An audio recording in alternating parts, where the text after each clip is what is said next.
Une fois que tu comprends ça, tu verras, la confiance en soi devient automatique en tout, dans tous les domaines, je vous assure. Waouh, c'est une belle promesse. C'est excitant, non? Juste rester jusqu'à la fin de ces shorts et vous allez non seulement comprendre cela, mais surtout, je vous invite à l'incarner. On a déjà vu en fait que la confiance en soi, c'est juste une mémoire. Et on a vu également comment l'acquérir, c'est-à-dire agir malgré la peur. Mais on va aller au-delà de ça aujourd'hui. Ça veut dire quoi? C'est très simple. Écoutez, au lieu d'agir uniquement avec le courage, au lieu de savoir uniquement que c'est la mémoire, en réalité, la mémoire d'une chose qu'on a déjà fait, qui fait en sorte que le cerveau nous dit qu'on a confiance en nous dans tel domaine ou pas. Au lieu de nous arrêter uniquement à ça, on va utiliser ces deux informations pour créer quelque chose de puissant. Une habitude, exactement. On sait qu'une habitude, c'est de faire une chose sans réfléchir. On sait qu'une habitude, c'est de répéter une chose tellement de fois que ça devient juste naturel pour nous. On n'a plus besoin de faire des efforts intellectuels pour qu'on les fasse. Exactement. Et voilà l'habitude qu'on doit créer. L'habitude d'agir tellement avec le courage pour faire ce qu'on a envie de faire sans attendre la confiance en soi que le cerveau va finir par dire « Hey, tu sais, ça même si on l'a jamais fait, on a quand même une habitude.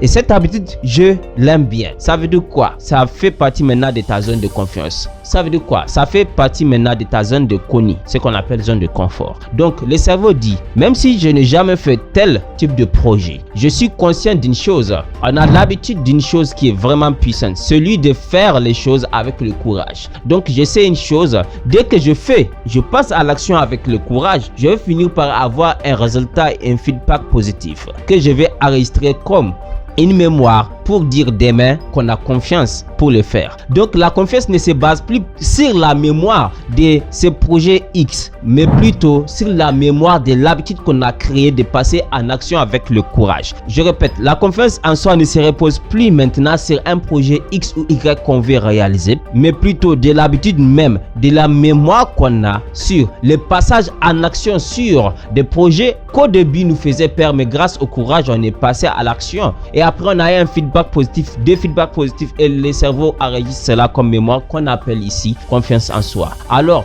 grâce à cette habitude, l'habitude de faire ce qu'il faut faire avec le courage jusqu'à ce qu'on a un résultat qu'on va enregistrer ici, que le cerveau va enregistrer comme mémoire qu'on appelle confiance en soi. Grâce à la mémoire de cette habitude, même si on n'a jamais fait une chose, la mémoire de cette habitude nous donne la confiance nécessaire d'agir malgré qu'on n'a jamais une mémoire positive. Vous me suivez? Donc c'est ce qu'il faut faire. Et la meilleure façon pour créer cette habitude, c'est très simple, c'est d'utiliser le courage. Juste fais, juste fais, juste fais. Il va arriver un moment que le cerveau va enregistrer cette habitude comme, même si je n'ai pas de mémoire, même si je me sens anxieux, juste je sais que si on le fait, on va finir par avoir la